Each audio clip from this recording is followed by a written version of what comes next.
নমস্কার বন্ধুরা, উপন্যাসের পাতায় আপনাদের সকলকে স্বাগত। আজকে আমি আপনাদের শোনাবো সালমা চৌধুরীর লেখা আমৃত্যু ভালোবাসি তোকে। চলুন দেরি না করে শুরু করা যাক। আমি পড়ব আর আপনারা শুধু শুনবেন। 7 বছর পর বাড়ি ফিরছে খানবংশের বড় ছেলে সাজ্জাদুল খান আবির। বাড়ি ফিরছে বলে ভুল হবে, বিদেশ থেকে দেশে ফিরছে আবির।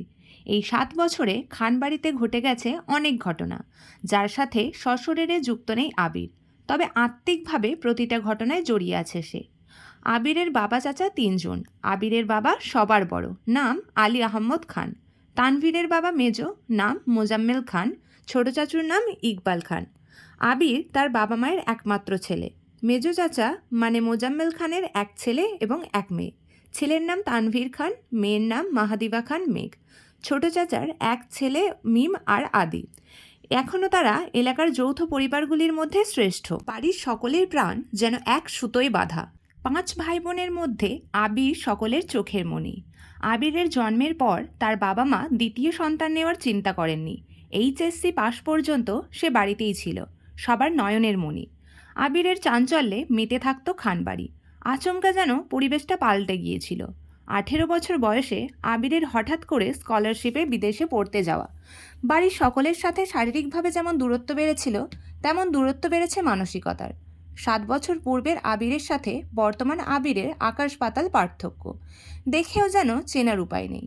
6 ফুট লম্বা ছেলেটা, গায়ের রং শ্যামলা, গাল ভর্তি ছাপ দাড়ি, চুলের স্টাইল কোনো নায়কের থেকে কম না। তার ফ্যাশন আর লুকে যে কোনো মেয়ে এক দেখাতেই প্রেমে পড়তে বাধ্য। প্লেনে বসে আবির অবলীলায় ভেবে যাচ্ছে অতীতে ফেলে আসা স্মৃতিগুলো। সেই চাঞ্চল্যকর মুহূর্তগুলো এখন শুধুই স্মৃতির পাতায়। মাকে রেখে এসেছিল সেই যৌবনের প্রথম দিকে, যখন তার বয়স ছিল 18। সেই সময়ে মাই ছিল তার একমাত্র বন্ধু। আজ সে 24 বছরের যুবক। এতগুলো বছরের একটা দিনও বাদ যায়নি যে মায়ের সাথে ফোনে কথা বলেনি সে। বাড়ির সকলের সাথেই মোটামুটি কথা বলার চেষ্টা করেছে। ছোটবেলার স্মৃতিগুলো ভাবতে ভাবতে নিজের দেশে পৌঁছে গিয়েছে আবির। এয়ারপোর্টে আবিরের বাবা আলী আহম্মদ খান আর তানভীর দাঁড়িয়ে আছে। তানভীর সম্পর্কে তার চাচাতো ভাই আর বয়সে 2 বছরের ছোট, কিন্তু দুজন দুজনের বেস্ট ফ্রেন্ড আর কলিজার বন্ধু। তানভীর আবিরকে দেখেই দৌড়ে এসে জড়িয়ে ধরল। এই 7 বছরে একেবারের জন্যও বাড়ি ফেরেনি আবির, তবে প্রতিনিয়ত কথা হয় আবির তানভীরের। আবির তার আব্বুকে সালাম করে জড়িয়ে ধরে। তারপর বাড়ি ফিরে 3জন। বাড়িতে যেন হই হই রই রই রব। হবে নাই বা কেন? বাড়ির বড় ছেলে এত বছর পর বাড়ি ফিরেছে। রান্নাঘরের বাহিরে রকমের রান্নার ধুম পড়েছে মা চাচিদের। হঠাৎ দরজায় আবিরকে দেখে সবার মধ্যে হইচই শুরু হয়ে গেছে। আবিরের আম্মু দৌড়ে এসে জড়িয়ে ধরলেন ছেলেকে। আবেগে আপ্লুত হয়ে মাকে জড়িয়ে ধরল আবির। এত বছর পর মায়ের ছোঁয়া পেল আবির। মা চাচিদের সালাম করলো। সোফায় বসিয়ে ছেলেকে একের পর এক সব নাস্তা দিতে ব্যস্ত সবাই। এরই মধ্যে উদয় হলো মিম আর আদি। মিমের বয়স 14 বছর, তার ছোট ভাই আদির বয়স মাত্র 10 বছর। আদি এই বাড়ির সবচেয়ে ছোট। আবির যখন দেশ ছেড়েছিল তখন আদির 3 বছর বয়স হয়েছে মাত্র। ভিডিও কলে দেখতে দেখতে ভাইকে সে একটু একটু করে চিনে। দৌড়ে এসে জড়িয়ে ধরেছে ভাইকে।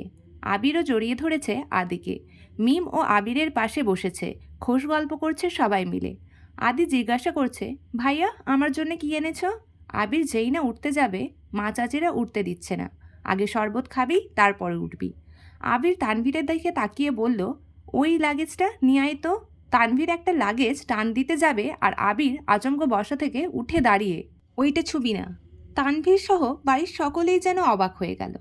আবির আবার ঠান্ডা মাথায় বলল, পাশের লাগেজটা নিয়ে আয়। তানভীরও তার কথা মতো লাগেজ নিয়ে আসলো। লাগেজ খুলে যে যার মতো জিনিস বের করছে আর জিজ্ঞাসা করছে, এই টাকার ওই টাকার। আবির শরবত খেতে খেতে উত্তর করছে। আদির জন্য বিদেশি দামি দামি খেলনা, মিমের জন্য ড্রেস, কসমেটিক্স, বক্স, মা কাকিদের জন্য অনেক গিফট। তানভীরের জন্য মোবাইল, একটা ল্যাপটপ, অন্যান্য গিফট। আলাদা আর একটা ল্যাপটপ আছে। মিম জিজ্ঞাসা করছে, ভাইয়া এই ল্যাপটপটা কি তোমার? আবির উত্তর দেয়, না, এটা মেঘের। মেঘের মা হালিমা খান জিজ্ঞাসা করলেন, মেঘের ল্যাপটপ কি দরকার বাবা? আবির, ওর তো এইচএসসি পরীক্ষা শেষ, সামনে অ্যাডমিশন টেস্ট আছে, অনেক কিছু জানার বা পড়ার দরকার আছে। মোবাইল দেখে পড়ার থেকে ল্যাপটপে সুবিধা হবে তাই নিয়ে আসলাম। মিম, আমার জন্যও নিয়ে আসতা একটা। আবির অবলীলায় হেসে উত্তর দেয়, তোর 18 বছর বয়স হলে তোকেও কিনে দেবো, চিন্তা করিস না। মিম খুশিতে গদগদ হয়ে বলল, ধন্যবাদ ভাইয়া। বাড়ির হইচই শুনে ঘর থেকে বের হলেন ছোট চাচা ইকবাল খান। আবির চাচুকে দেখেই সালাম করতে যায়। চাচু বাধা দিয়ে জড়িয়ে ধরেন ভাতিজাকে। ইকবাল খান বাড়ির সকলের দিকে এক পলক তাকিয়ে নরম স্বরে বললেন, এতদিনে এই বাড়িটা পরিপূর্ণ হলো। ইকবাল খানের জন্য আনা উপহার আবির নিজের হাতেই চাচুকে তুলে দিল। বাকিদের জিনিসগুলো একটা একটা করে দিল আবির। মেজু চাচু মানে মোজাম্মেল খান বাসায় নেই, তাই ওনার জন্য আনা গিফট যত্ন করে রেখে দিল আবির। লাগেজে পড়ে আছে একটা বক্স, যেটা রেপিং পেপার মোড়ানো, আর একটা শপিং ব্যাগ। আদি জিজ্ঞাসা করছে, ভাইয়া ওইটা কার? আবির ল্যাপটপের পাশে বক্সটা আর শপিং ব্যাগটা রেখে উত্তর করলো, এগুলো মেঘকে দিয়ে দাও। আমি রুমে যাচ্ছি। ইকবাল খান এক পলক সবার দিকে তাকিয়ে জিজ্ঞাসা করলো, মেঘ কোথায়? হালিমা খান উত্তর দিলেন, ও তো কোচিংয়ে গেছে, এতক্ষণে তো চলে আসার কথা। আবির বাকি দুটো লাগেজ নিয়ে উঠতে চাচ্ছিল, হঠাৎ পিছনে ফিরে মায়ের দিকে তাকিয়ে প্রশ্ন করলো, আমি কোন রুমে থাকবো? ছেলের এমন প্রশ্ন শুনে যেন মা মালিহা খান হতভম্ব হয়ে পড়লেন। তৎক্ষণাৎ স্বাভাবিক হয়ে উত্তর করলেন, তোর রুম তোরই আছে, আজ সকালেই পরিষ্কার করা হয়েছে। আবির কোনো কথা না বলে দুই লাগেজ নিয়ে উঠতে গেল। তানভীর এগিয়ে আসে, আমায় দাও, আমি নিয়ে যাচ্ছি। আবির একটা লাগেজ তানভীরের দিকে এগিয়ে দেয়, নিজে আরেকটা লাগেজ সযত্নে নিয়ে সিঁড়ি দিয়ে উঠতে থাকে। ততক্ষণে দরজায় এসে উপস্থিত হয় এই বাড়ির বড় মেয়ে মাহাদিবা খান মেঘ। মিম মেঘকে দেখে দৌড়ে এসে বলল, আপু আপু, আবির ভাইয়া এসছে। মেঘ সিঁড়ির দিকে তাকায়। লম্বা স্বাস্থ্যবান সুপুরুষদেহী একজন হাতে লাগেজ নিয়ে সিঁড়ি দিয়ে উঠছে, শুধু পিছনটা দেখা যাচ্ছে।